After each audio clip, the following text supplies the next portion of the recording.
Here we are, another episode. Welcome back, guys. And I know that I say that I'm going to try to make this as consistent as possible. I can only try. Life happens, and I kind of just want to be the type of podcast that I have numerous subjects that I do want to cover and things that are important to me and that I think that I can provide some knowledge on, and that's really how I'm going to kind of base it. And I know it kind of might seem like it's all over the place or not necessarily following a specific pattern or routine, but I think that it's going to be messages that come from the heart. And as life happens, I kind of just want to be there to kind of express and give my knowledge and my opinion on things that, you know, like I said, the pursuit of happiness. We're always on this pursuit, right? And by the way, I finally watched the movie for the first time. I know you would think that I would get the title from it, but no, I just got the title, The Pursuit of Happiness, because I simply think that we're always on the pursuit. And it took me a long time to realize that it's not really a destination that you land on. It's always like something that you need to pursue, kind of like my sobriety. Okay, so let's get into it.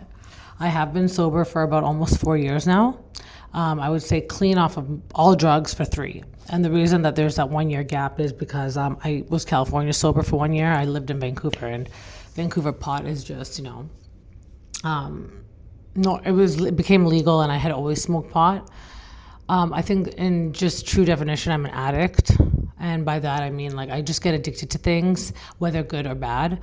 And very obsessive compulsive. And that comes along with having ADHD. And I was late diagnosed ADHD. I think my ADHD was diagnosed about 6 or 7 years ago.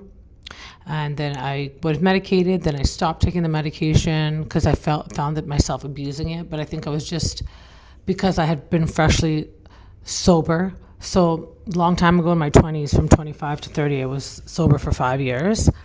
And then I started smoking pot again after 9 months. So really, was I clean? No, but definitely sober. And in between that 5 years, is at the age of 28 is when I got pregnant. Age of 29, I gave birth. Age of 30, 31, I met a guy that was younger than me, and I just was like, maybe I can drink again. And that led into another, and again, like, things we'll talk about over time, but led into a spiral until I was about 34. And then finally I was like, I need to sober up. So I'm 41 this year. I don't remember the exact year. I have to go back. I think it was 2022 I became sober. 2019 I quit smoking cigarettes. 2022 I quit drinking. 2023, I quit smoking weed. But with the whole drinking, like, everything stopped. All the partying, everything stopped. I've never really been one to be much of a partier anyways. If I look back, like, I'm so weak. I don't know. My liver just cannot handle alcohol. Like, after one, I'm just woozy and I don't feel good, where I know some people that can have a couple beers and they're completely fine, and no problems with my liver. Thank God my liver has handled a lot of things. But when it comes to alcohol, it's like I'm allergic to it. It's like my body just knew, like, I'm just highly intellectual and on another level. It's like, this is not for you. You know how they say, like, the devil comes and takes over? Yeah, that was me. But with that being said, I also did a lot of party drugs, and when I did those party drugs, for example, like cocaine, I found myself being a lot more like, I wasn't partying. Like, instead I would come and I would like leave whoever I was with. I would just all of a sudden abandon whoever I was with, and I would come home and start cleaning and organizing my life and trying to my thoughts for once felt organized. So definitely a characteristic of someone with ADHD, although I was self-medicating completely the wrong way. And it wasn't until I was medicated for ADHD that I was like, okay, this is what I'm missing. My thoughts are a lot more, like, you just have a lot more focus, and you can like zone in on one thing. I've always been like a gym person, and I think that just became a little bit more, not intense, but it became more part of my routine when I found out that, you got to let go of one thing and then substitute it with the other. So it's been kind of like a good replacement. But it's a lot of growth. It's a lot of learning. I still, to this day, try to really psychoanalyze everything that I do and why I do it. I was a person that had a lot of anger, and as I peel back the layers, wasn't even necessarily anger, but just was unable to articulate what my needs or want. I'm a very good communicator, and I've always been very good at communicating, but sometimes it wasn't to the level that could get someone to understand me, if that makes sense. but always been very expressive, always been able to say how I feel and what I want. Now I just have to learn how to tweak it, and I'm still on the learning process. Everyone's style of how they receive things is different. So I could be stubborn and be like, well, I'm gonna be like this. Or do I really want to win and get my point across and get what I want? So it's like, a balance in between those two. So I realized, like, I want to get what I want. I don't want to manipulate, obviously, but I just have to, and that's kind of a quality of a good leader, to get down to someone's level and figure them out. And it wasn't until actually I met one of my closest friends and I love her to death, but she is very stubborn when it comes to getting other people's point of views, and it would just be in a battle. Like, she has ADD and I have ADHD, so the way that her brain works is she has to keep repeating something until someone finally acknowledges exactly what she's saying. Like, okay, I heard what you said, but that's the way that her brain will kind of like relax, or else she'll keep going. And the way that she keeps going is almost like she's attacking. Like, she's like, well, how, why? Well, and then for someone like me, who's like, shut the fuck up. Like, I get it. Like, I just wanted to but then finally I became the bigger person, believe it or not. And I was like, well, how do I get my point across to someone like her? Because it's like it became almost like a challenge to me. And I did it. I won. It's not about winning or losing, but I won my kind of like my challenge of getting across to her, to a point that, like, now if we get into arguments where she knows that I'm a little bit like triggered, she'll nip it in the butt right away, because she knows. And I kind of respect that, because it means that she values our friendship. She values what I say, because I did the same for her. And, friendship is always a two-way street. And sometimes you learn that other people don't really care about how you think, and then it's time to reassess and reevaluate your friendship. And is this the right person to be my closest friend, or do I just not come to them when I need this type of support because they're only really willing to be there for this, So these are all things that I like. You might be like, well, what the hell? That seems so complicated. But I don't think it is. I think when you're just getting to know somebody, you kind of go through these. It's like a boyfriend girlfriend initially, You jump right in, and then you get to learn each other. Like, okay, so this person is triggered by this. How can I make this better for them? And if you really do care about the other person, which I know that she does for me and I do for her, then you make it work. And so this has been a new kind of thing for me to navigate, because before I just didn't care enough. Cut the person off. I've grown up in a household where I've watched my parents become friends with a lot of people, and when they were annoyed with them or pissed off, instead of communicating, well, the communication would be very cutthroat, like, swearing back and forth. And pretty much when relationships ended in the way that I saw them growing up, it would be like World War III. It's like, why does it always have to end in a war? Why can't it just be like two people going their separate ways, or even better yet, working on the issues? But unfortunately, again, grew up in a household where I didn't really witness that.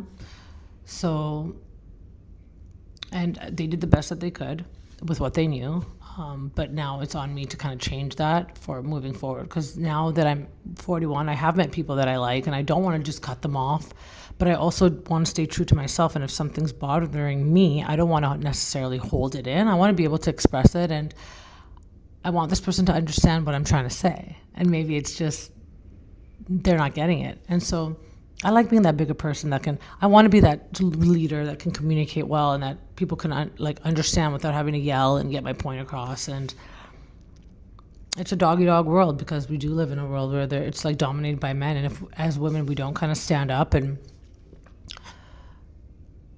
express how we feel in a more dominant way, like bring out our masculine, then it becomes a lot more like we're submissive, and like we allow them to do things to us. And that's certainly not the way either. And I'm very adamant about teaching my daughter, like, if they try to, because like she's loud like me, and I've always told her, express yourself. And where I made the mistake with her is when I was a single mom. I was kind of going, like I said, a rough time. I remember met a guy, and it was just a tough few years when I became a mom, and I didn't have other mom friends to rely on. I was just me and my family, and the way that my mom raised me was certainly not the way that I wanted my daughter to be raised. I wanted her to be the way that the values that I have, and instill it in that. And I just felt like if my mom was involved too much, then she would end up like me, which, for the bad choices that I made for a year, she had to go live with my mom. And I feel like, she just picked up on things, and God bless my mom's soul, she did the best that she could, and thank God that she was there, or else usually in situations like that, your kids end up like in foster care or the system, But my mom took over for that year where I kind of needed to just be be on my own, I guess, and to just kind of really understand that this is like a really serious job and being a parent, and I have the type of family that we're going to get involved. And maybe at that point they thought that they were doing the right thing by getting involved and getting the authorities involved, and whatever they thought, it's happened, it's done with. We just kind of got to live with it. And then when my daughter came back to me after a year, it was kind of like, how do I navigate this alone? I moved out of the city that I lived with my parents to, they live more out in the valley in Vancouver. I moved downtown Vancouver.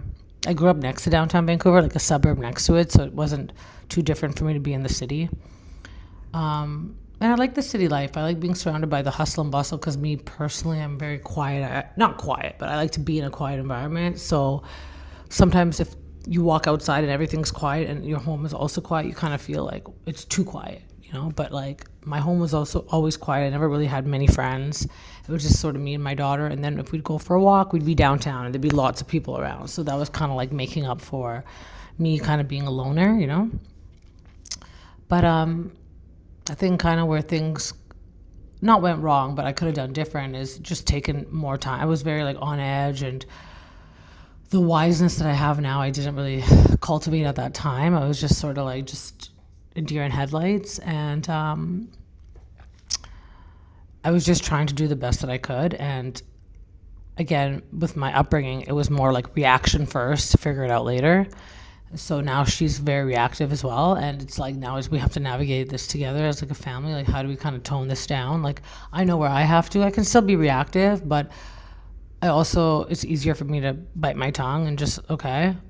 And for her, it's just finding her balance, because she's also like, I also don't want her to be submissive, and if someone says something, for her to take a back seat. I like her to question everything, and I think when it comes to her, it's just her finding her balance. Like when she can be a little bit more abrupt and abrasive, and when she kind of just has to hold that in, because not a lot of people are like her.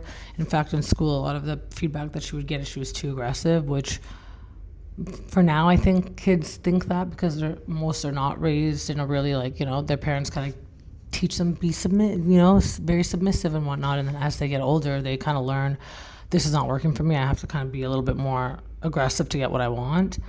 Opposite of my kid, she's already there, but it's now toning it down to match so that she's able to communicate properly, because delivery. So you could be the most right about everything, and then if your delivery is off, you're wrong, So that's kind of where me and her both have to navigate.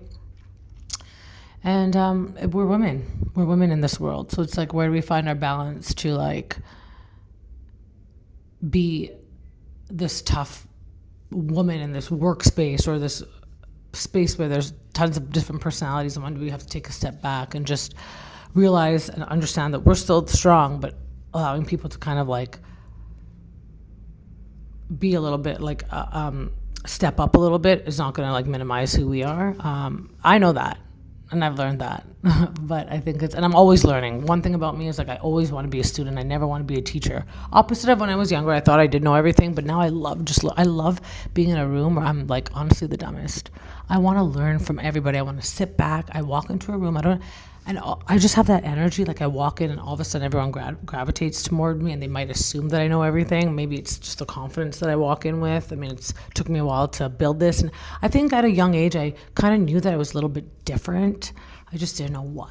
And now I feel like it's just my energy. Like I can walk into any space and just the energy gravitates to people, and then they look at you and they assume that you're a certain kind of way. But it's like, I'm just here to learn. I'm not here to party. I'm not the party girl. I'm just here to learn. And it's just, how do I use that energy to my benefit, But anyways, I always want to learn things. I love being in a room where I just walk in. I love being in a gym where I'm not the most jacked. I want to be the least jacked because I want to learn from everybody and the energy that I get from everybody, These are kind of really nice things that I think are important. But when you're younger, you want to be the best, You're competitive, and it's that attention, but it's just kind of learning that that's not always the best way. But I think you can't force this on a child. They just have to see on their own, right? So it's just like things like that. And I've learned that, it's different for girls than it is for guys, So also trying to navigate that and being a parent and always questioning, like, did I do the right thing? Like I came to Mexico because I wanted to kind of have a slower pace of life, and I wanted to not always be in this rat race where we're running around and like chasing something. I don't even know what I was chasing when I was back home. Like I'm still trying to like figure out like what it is exactly that I need and I want out of this life. And I feel guilty when I don't need to do anything or when I can just sit. I'm like, should I just be sitting? Should I be doing something? But like, this is the life that I wanted. So it's time to embrace it. And maybe it's in those quiet times that the reflection will be a little bit more clear for me. But I'm still trying to be okay with it being that quiet. I'm still always trying to find something to do.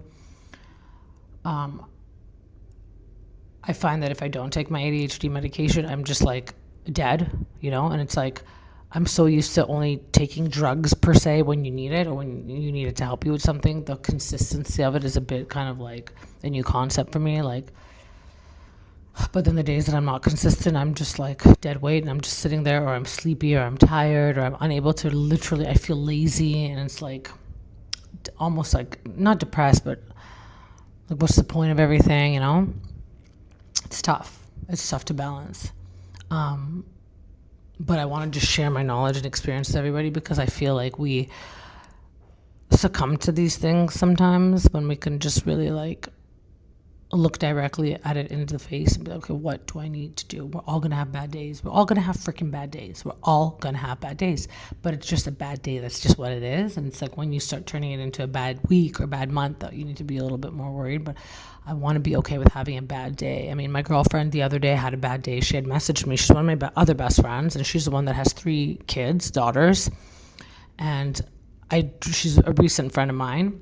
We met at the gym, and it's just so nice to have. She's a lot younger, but 3 daughters nonetheless. And it's just finally nice to have a parent of, especially daughters. Like, what are the odds, And one thing I respect about her, she would see me in the gym a lot, but she never really approached me. And then finally, like, she came up to me, and it's very tough for women to approach me, I guess, just energy. But I was so like grateful that she did, because very nice. It's just I'm also shy, and like once you start talking to me, I can talk forever. So then also I get into my head. I'm like, oh my god, I just keep talking. Like, is this person gonna think I'm weird? Like one of these kind of like we're people, right? We're always kind of like, people always look at me a certain way, and then I'm totally not. And I'm like, oh my god, I'm not. What do they think? Or when guys hit on me, like, they always want to go out for drinks. But I'm not that type of person. Like, I might look a certain way, but I don't drink. I hate going out for dinner. I'm more of like, take me out for breakfast. Like, let's go for a hike type person. Like, I don't want to go sit at dinner so late at night in that type of environment talking about what. Don't get me wrong. Like, we go out for walks late at night here and stuff, but that's just not what, I guess you say, like, gets me going, like turns me on, or I find I'm in my best, at night I'm winding down. I want to be with my child. I just want to be at home, and I know a lot of people work during the day. I'm not trying to be like play semantics here. I get it. I'm just saying like that's more like of where I am. So like if we have to wait until the weekend where like you're available during the day, or like maybe not go out so late at night, sure. But I think the point that I'm trying to make is people just look at you and the way that you are, and they assume that you're this way. And it's like, I just want to read Barack Obama's audiobook and go for a walk, really, like, which is what I'm doing right now. But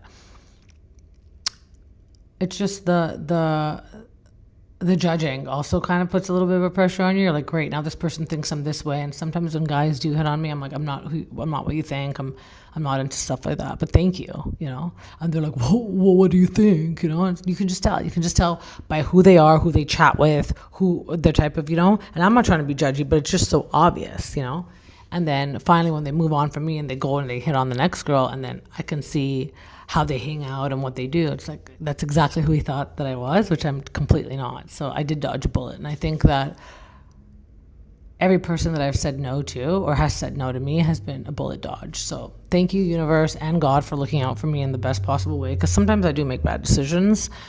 For the most part, I've made bad decisions. But I think that like, it's just guiding me in a way that, one day maybe I will find my forever or not. And maybe I'm one of those people that it's later on in life that I find my forever, or maybe not at all. I'm okay being completely alone. I'm one of those people that values my time alone. I learn the most about myself in my time alone, and I strengthen myself in my times alone. And I'm so grateful for the time that I have alone. And I think, and my daughter as well, she's become that way too. Like, she needs just her space a lot when she's around too many people. She's like, I'm done. I want to go. And I think that is something you have to value that, because you cannot always be with people and then learn who you are, And some people are okay that way, and that's great. But for myself, that I feel like I have this purpose, being around people constantly, but not being able to tune into myself and really, really figure out myself. And I don't think you have to figure out yourself if there's something wrong with you. You could be the most healthiest person in your eyes and you're fine and you're good with other people, but why not just take 5-10 minutes alone? And I used to hate being alone, because I just didn't want that minute to think about how I fucked up my life. But I think it's so powerful. And there's still moments that like I don't want to think about, like things that pop up into my memory that I just try to like push back. I'm like, I'm not ready to like efface those, or that I was part of like that problem, but slowly I'm getting there. And it's just growth. You can't change the past, but you can help it change your future. Just you can see things differently, right? And I just want to do that. But back to my girlfriend with the 3 daughters. She's recently, realizing that maybe she doesn't want to stay with her partner. Unfortunately, and I've had the same thing, had a partner, not necessarily my daughter's father, but a partner that was very abusive emotionally, mentally.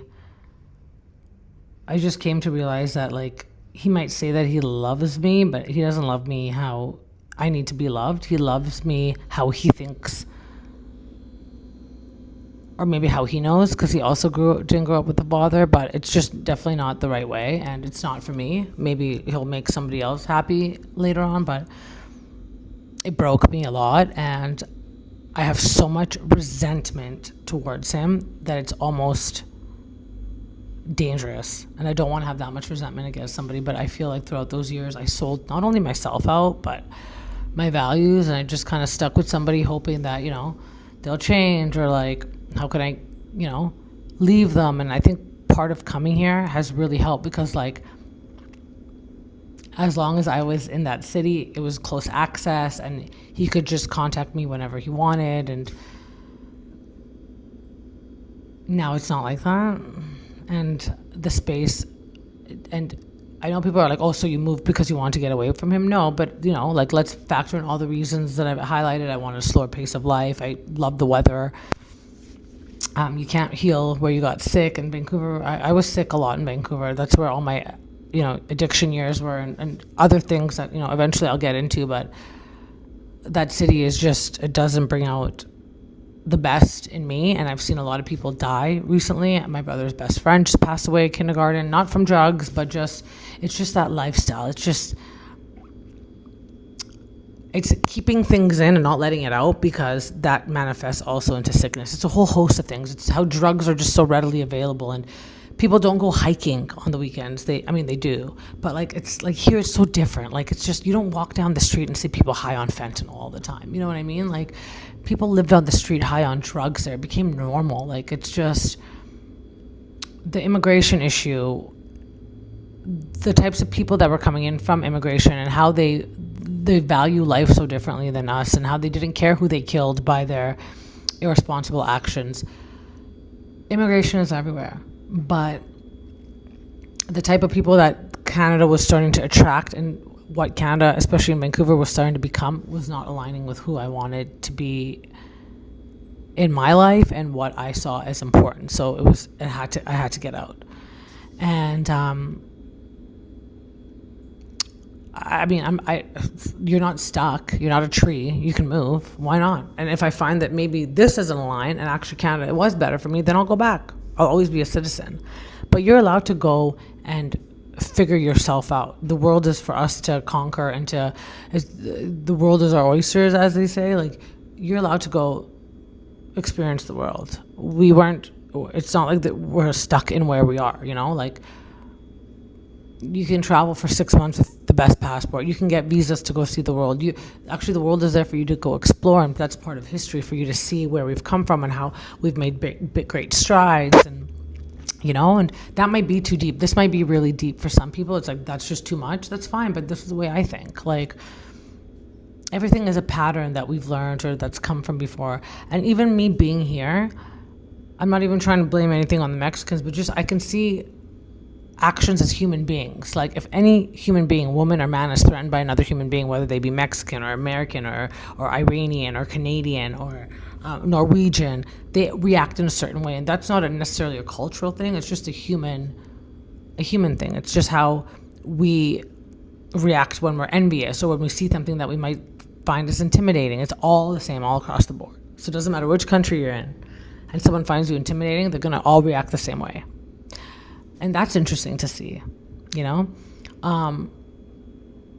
how you could intimidate someone in one country and you're intimidating them the exact same way in another country, because those are just things as human nature that, like, for example, I've learned like females, especially in the animal species, like their main goal was to get the male's attention to reproduce. So you see these females that are not getting attention by males, humans, and then they get more like intimidated by the woman that is, because biologically she's going to get all the male attention, hence get all the reproduction from the men, et cetera, et cetera. So that's the instinct in the species, right? But through evolution and how we are as humans, like if you take just a minute to think, so just take the instinct aside, well, I don't necessarily want to get like reproduced by all those males, so I'm good if she gets the attention, you know? But just from like that initial look, yeah, you see like the male are all going to look at the girls that look like a little bit more sexually arousing than other females. Why? Because their eye just catches that woman. And then for the other women that observe that woman that all the men are looking at, they might, you know, have a little gleam of hate in their eyes, because now all the men are focusing their attention on that one woman. And it's just biological, right? But the initial reaction might be like, fuck that bitch. Who the hell does she think she is, walking around like a slut? You know what I mean? Like, so all of these things are just interesting to observe in human nature in general. Same with men. Like, the one with the biggest chest pounds the hardest. You know what I mean? Like, and by that I mean pounding on his chest the hardest, right? So he gets the most attention. It's like in the male kingdom, they also go through, like, they have to knock off the other male that thinks that he like owns that sort of area. Like, for example, like lions or like gorillas, you know, this is instinct. But then as humans, we have that one extra level to our kind of thought process, which would be intellect. And we just pray to God that people use the intellect, but nowadays it doesn't really seem like it. But, you know, it's just, these are the things that I always kind of think about. It's just, it's interesting for me. It's fascinating for me to just see how we all react as a species. You know, you could be in any country in the world, doesn't matter what culture, but there are some things that it's not even a cultural thing or an ethnic thing or where you're based in the universe type of thing. It's just a species. It's a human species reaction or action, you know? But anyways, back to my friend. I keep digressing. So she's just recently left her husband, and she has 3 little girls, and it's just, she had a night the other night where, you know, they got into a fight, and like one of them slammed the door on the other one's, the youngest's finger, and then the finger was severed, so it had to be in the ER for a while. And I don't know if you know anything about Canadian healthcare. Like, we're a bit short on staff, so I had to wait. Yeah, public healthcare, my butt. But they had to wait for like 5 hours to get seen by a doctor. Meanwhile, her little finger is bleeding, and I know that my girlfriend is kind of like a single mom, although she moved back to her small town in British Columbia, so she's got at least her family there, which is her mom and her dad, right? And like those are kind of like the best caregivers, really, right? So, and I just tried to do my best. I kind of left her all these voice notes, and then after a while I'm like, am I kind of like overstepping my boundary, like by kind of telling her what to do? And I'm not telling her what to do because I think that she's a bad mom. It's just that I know that she's a single mom, and I don't want her to go through what I did, which was react first. And then I wish I had a friend that would be like, look, this is what I did with my kids. I had a situation like this happen. This is what I think would be the best. And then you can kind of pick apart what you think will work best for your family. So I just told her, I'm like, listen, like, obviously, like, the oldest did not mean to do this to the youngest. Like, it's just an accident. But like, first I'd be like, okay, first of all, we're not slamming doors in the house. We paid way too much money to make for rent here, okay, or to buy this house, to finally have a roof over our heads. I'm not going to have you breaking the doors, okay? Number 2, they have to learn at a young age how to communicate with each other, because if they get older And they become the passive aggressive type that when someone's trying to have a conversation with them and they just slam doors on their face rather than learn how to communicate, this is going to be a big problem, not only for them, but just in any kind of interaction that they have. Number two, I think that the youngest needs to know that the oldest is not some psychopathic killer trying to like injure her sister. She's the oldest. She probably needed some privacy. So my advice, and I hope that I gave her the best advice. And later on, I told her, I'm like, if I overstep, please tell me. She's like, no, I value what you say. Like, you're older, and I really look up to you. And so I'm glad that she felt that way. But what I had told her was, we have, there's 3 different daughters that she has. Each single one needs to have a relationship with mom in a different way. And I think that that's also going to be tough for her to navigate, but it's just something for her to consider, that she has to spend time with each of them separately, or else then one feels like she's not being heard, or like, whatever this one wants, they get, and whatever I want, I don't get. So the oldest needs to have a conversation first. And I was like, you tell her, I'm like, look, I know you didn't mean to do this, and you're the oldest. Like, I'm going to need your help, like, navigating the 2 younger ones, but this is not how you react. Like, we do not slam doors.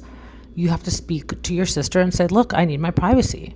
And if she doesn't listen, then you come to me, and then I'll get involved, But we cannot slam doors in people's faces, because this is not going to teach them anything. And instead, accidents like this are going to happen because you can't predict what's going to happen.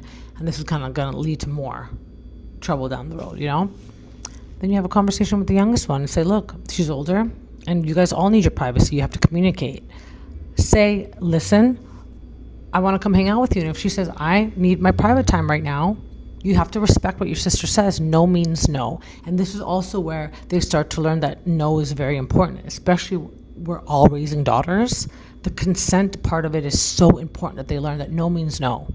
No doesn't mean, oh, well, I don't care what you say, I'm going to come in, because then if something happens to them, they know that they said no, and no means no. It just ties into so many things.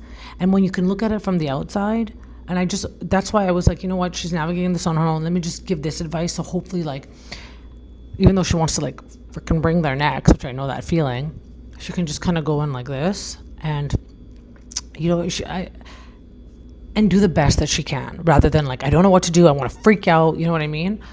Of course, we all want to freak out and wring their necks. Like, they think that they know everything, and they don't. Instead, they cause us so much more trouble and grief. But, like, if we teach them at a young age, this is how you communicate, especially women, especially girls, then they become strong communicators, and they're able to tell people what they want. And if somebody can't take it, that's on them, because they've done their best to communicate. I think it's so important, instead of them being passive aggressive and just slamming doors. And like, this is not communication. I know you're angry, but this is not how we communicate. First of all, like, don't break my door. And I told her, I'm like, tell them, if they keep slamming doors, you're going to take all the doors off. Then they're going to have no doors to slam, and then they won't even have privacy. So do they value their privacy more, or do they still want to be slamming doors, And these are just things to look, rather than like freaking out, because then if it was how I did it, where I yelled first, then maybe they're going to be learning how to yell first, and then it's hard to go backwards, especially for 3. Like, I'm already trying to like go backwards with 1, which I know she's going to be smart enough to figure it out on her own. But I'm just saying, it's just, let's start with the right foot. We can always do the best that we can, but we really have to do the best that we can before, because kids are going to do what they want to do essentially at one point in their lives. But at least if we give them the tools, and they see that what they're learning is actually getting them the results that they want, I think it's just a much more easier process to navigate, And then I didn't hear from her for a couple of days. Now, I understood that she was like at the hospital and stuff, and then I started getting in my head. I'm like, oh my God, did I kind of like, because I spent like an hour sending voice notes, and I just kind of want to be there supportive for her. And then finally I got a message back. She's like, I value everything that you said. Thank you so much. I had a conversation with them, and I said, we can't be slamming doors. And I sat with each of them separately. Then we had like a family meeting. And I was like, oh, thank God, it just, because I look at it it's so easy from the outside in. I know when you're in it, it's different, but that's why I wish I had someone like me that would give me some advice, so that instead of me freaking out first, I would just say, okay, right, she's right. Let me just go in like this, And I don't blame anybody. It's just, this is the way that my life is, This is the way that our path was created for me, maybe I'm just a little bit more tougher at handling kind of these situations and figuring it out after the fact. But the fact that I could kind of be there for my girlfriend in that moment, I just felt so happy for myself. And I just wanted to make sure, I was like, if I ever overstep, if I'm ever giving advice where you feel like I shouldn't, please tell me. I'm doing this not because I think that you're a bad mom. I think that you're a fucking fantastic mom. I want to help you because I know you're on your own, And she was so grateful for that. So I'm glad for that as well. And that's another thing. We're raising women, and we have to teach them how to communicate, because then it becomes, oh, look, she slammed the door. She's so emotional. She doesn't know how to communicate. She's always, and we want our women to get up there and be like, you made me feel like shit. Do it one more time, and I'm going to leave, or something, or I need my space right now. Please do not barge into my space. I need to be alone. I need at least a day to think about this. They're able to communicate what they want. I think that's so important. It's so important. Or else then they just get classified, and they're just the same type of, people like to just, if a woman expresses she's emotional, she's this. If a man does it, oh, he's standing his ground, he's setting the boundaries, Women can do it too. And unfortunately for women, we just have to be a little bit more delicate in how we say it, because men can be fragile. And if you hurt their ego too much, then all of a sudden you're every name in the book. But we can do it. We're going to raise powerful, strong women in this society. And alone. She's going to be a single mom, and I'm a single mom. And initially she was upset. She's like, look, I'm doing all these things without him, and he's not here to help. I'm like, good. God wants you to do this on your own, so that you can see that you don't need a man to help you do this, especially a man that doesn't want to be involved, He doesn't live far. He can easily jump on a plane to come see the kids. I even said, I'm like, just have dates with the girls. Like one night he can do how you can screen share your FaceTime, like do a movie night with one of the girls or do FaceTime calls. He can even fly in on the weekend. The plane ride from the city that she lives in to where he's in Vancouver is maybe like an hour. Why won't he do that? If he really wanted to, he would.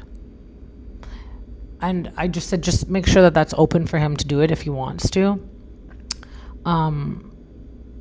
And if he doesn't, then that's his choice. And another thing that I mentioned, which is something that I did with my daughter, and our circumstances are a little bit different, is never really talk crap about the other parent. Let them get older and figure it out on their own. I'm really a big component about that, because I think kids are smart enough that they'll figure it out on their own.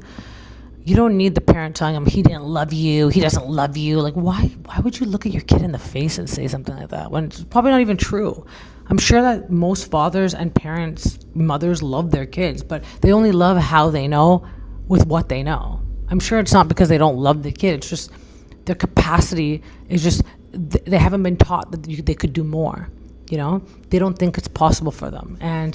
But to say that he doesn't love you, I don't think that's true. I think every parent loves their kid. I think it's just, they just don't know how to show it. And I know we can say, see, it's easy, just jump on a plane and go. But maybe that's difficult for him. Or maybe he doesn't think that he's good enough to do that. But I don't think it has anything to do with him not loving his kids. And I'm using my friend as an example. And I think it's wrong when people say that to their children, because why are you dragging your child into this and making them feel less than because of actions of the parent when they probably don't even know it better, I'm not any psychologist. This is just what I've learned through life lessons. And I think these are the things that hurt the kids the most. And I just kind of want to be there for my friends that are parents to help them navigate it. Because it's tough. It's tough being on your own. But if I can be a good friend and just be there for her and not be the father, but be the friend that can support her and maybe give her some, okay, so this happened. Okay, so I've heard that this might help, maybe this, because now she's navigating 3 daughters on her own, three fucking independent bitchy daughters. Fuck yeah, that's what we want, But how do we tell them to relay their message and their needs in a more productive way, rather than just being very, like I said, passive aggressive, So, this is kind of I was glad that I could help in that way, and I'm glad that she took it the right way, and I'm just so proud, because I was the type of friend that I always kind of gave too much to my friends, and then as I got older, I wasn't getting that back. But I realized that I want to be that person. I don't want to be someone that only gives 5%. I want to be who I am to the core, and I'm the type of person that I'll give 100%, especially to the people that I care about. So now I'm in my 40s, and I found 2 really good friends that I do want to cherish their friendship with them, and I'll do whatever I can to kind of make sure that I'm doing my best. And if that doesn't work in the end, then I can say that I did my best, but I'm not just going to cut them off and, call it a day, because that's kind of been my go-to in the past. And I think I have given up some good friendships, although now when you think about it, it's almost like, like you dodge those bullets, right? But I think I treated people in my past worse than they ever deserved to be treated. Doesn't mean we have to stay friends forever, but doesn't mean that I had to treat them the way that I treated them. And I hope that somewhere throughout their lives, they find it, were able to forgive me for it and realize I was just trying my best, I just knew the best that I could. I don't know if people really have that kind of intellect, and some of them that I've seen are just, they're definitely not going to get there. They probably will still blame me and call me a piece of shit or whatever, and that's fine, and I'm okay with that, because I know that I've done growth from then. And like, that might have offended me if they thought that 5-6 years ago, but like, now I know that I'm not that person. And if they're unable to see the growth that I've made through anything that I've done, then that's fine, because I know that I'm growing. And that might have not taught them, but it definitely taught me, and I can only be better, And life is just about growing and becoming better until literally the day that we die. And then back to the whole death thing. Like, my brother's best friend just recently passed away. It was very sad news to get. It was very sudden news to get. He was young, 36. I would say healthy for the most part, but like, obviously some pre-existing conditions, coupled with the fact that he did drink. I mean, what 36-year-old doesn't go out and have drinks with their friends? I think for men it's a little bit different, because when men feel sick, it's more of an ego thing. They don't want to go to the doctor. They don't want to go to the hospital. They don't want to get it checked out. They're going to be better. This has really opened up my eyes to be like, as we get older, if there's something that feels, first of all, be in tune with yourself, be in tune with your body. This is why being alone really helps. You just kind of learn yourself a little bit more. But if something feels off, if you feel sick, you deserve to be healthy. You deserve to go to the doctor. Go. Like, if you're in a place with shitty healthcare like Canada, like, and they tell you something and you're like, that doesn't sound right, you're entitled to a second, third, fourth opinion. There's no law that says you can't go to another doctor to get another opinion. Only that, whatever that first doctor says, the one that you have to listen to. No. Go to as many fucking doctors as you need to get the answer that you want, because you know that something is off. Don't let it get too late. Things, for example, like skin cancer, like, it's the worst type of cancer. It metastasizes into like lung cancer, and brain tumors. Like, if you feel something's wrong, or like, off, or you're not, there's these headaches in your head, go see a doctor. Like, and then if it's too late, unfortunately, it's too late, I don't know if you guys know Dr. Gabor Mate. He's from, I hope I'm saying his name right. He's from Vancouver. He did a lot of books, and just, his stuff is really profound. He did a book on ADHD. He did a book on addiction. One of his books that I love to death is The Stress on the Body, When the Body Says No, and it's about people that internalize trauma or grief, and then it comes out as disease later. So, for example, there was an example he gives which really stuck out to me, was a lady that was sexually assaulted at a very young age, and she never told anybody, kept it all in.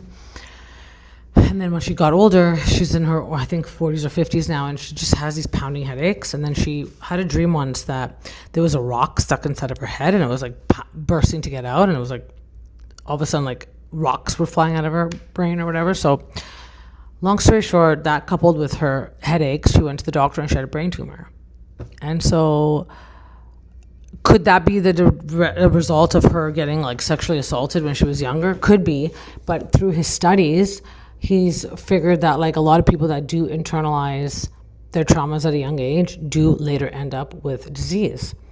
And so that takes me to my next point. Like, find a way to outlet all the grievances that you have. Like, I journal.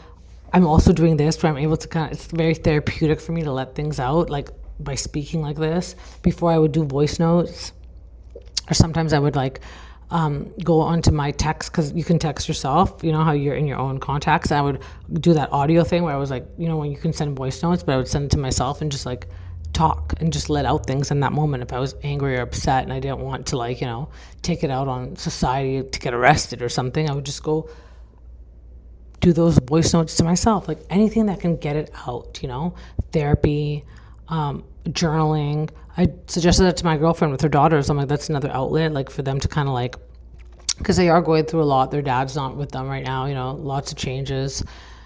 Don't internalize things, because I think internalizing leads to another form of sickness. And whether it develops into disease or cancer or some type of illness within your body, I just think that that's another spiritual way of looking at kind of letting your things out. And like men that we see, like my brother's friend, just internalized it. Just didn't think that it was that big of a deal until, unfortunately, like he got sick and he was complaining about feeling sick, and then had a coughing frenzy, and then seizured, and then went into cardiac arrest. And unfortunately, they just couldn't revive him. So it's just, whether there's other things that are involved in that or not, take that all aside. You just do the best that you can for your health, because once it's too late, it's too late. And I think it's so much more easier for us to process when older people pass away, because they're older and they've lived a life, and but young, suddenly, it's so tough to take in. And we just have to do the best that we can. I think we spend so much time as a society just caring about things that are not so important. And of course, there's YOLO, like live your life. Woohoo, you only live once. But at what cost is that, we have groups of friends that are close and they're always going out and partying, but they're just too afraid to tell each other that they're in a loveless marriage or they're unhappy, because they just don't, this is not the group of friends that they can really express that to. And then all of a sudden you find out that so-and-so and so-and-so are getting divorced, and you're like, what? We didn't even see that coming. Yeah, because the type of friendship that this is mostly going out and having fun. Like, they don't have deep conversations like in this type of friendship. So obviously they're never going to feel comfortable coming and telling someone in the group, I don't think that me and so-and-so are going to make it. Like, this group was just about couples going out and having fun. Like, it'd be almost an embarrassment for them to come and be like, yeah, it's not working for us, So those safe spaces too, where you're just able to kind of be yourself, are so important. And I think that we kind of overlook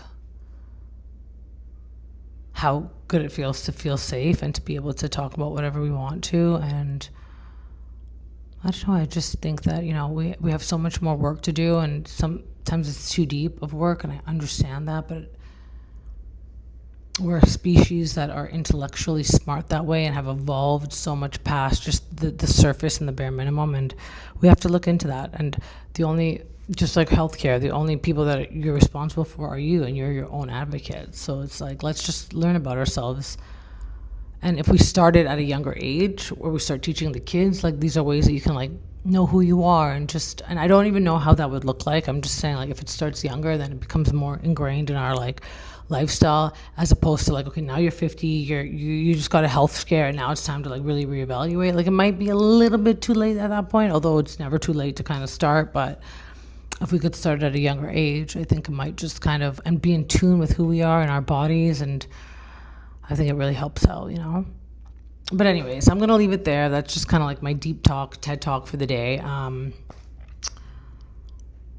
Sometimes I have so many more things to say, and then I just don't even know how to start. The ADHD starts ADHDing, and then I just kind of like blank, and then I'm like, okay, I'll say it tomorrow. And then when tomorrow comes, I feel like I've lost more points. But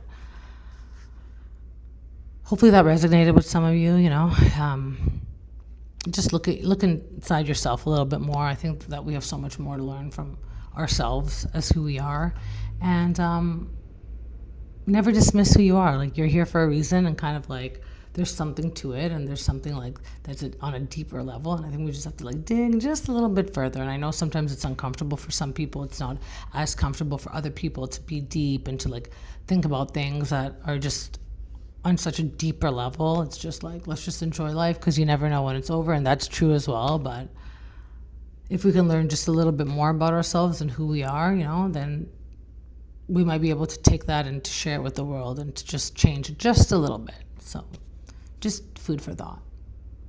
With that being said, I'll let go. I have 2 more episodes coming after this. One will have to do with housewives for sure, and one's going to be, I have the bodybuilding one all lined up. I might just need to take a minute though, because it's like a little intense for me when I'm just yapping away. I gotta set my fuel my tank all the way up to the top again, and then go again. But don't forget to check out my website. It's The Pursuit of Happiness, NOS.com. If you go onto podcasts, I do have kind of this spot there where you can call in and leave a message. So if there's anything important that you want to tell me, or you think that I should cover, or what you would like me to cover, please feel free to go call that prompt, I guess, and or feel free to find me on my socials, DM me that way. I hope that it's just resonating a little bit with you guys, with things I talk about. And until next time, guys, just be in tune. I want to be like, keep fit and have fun. Remember like those commercials from the 90s? Get out there, get your walk in, get your steps in, do something for your mental health today. Your body will love you and thank you for it. And yeah, thanks for tuning in.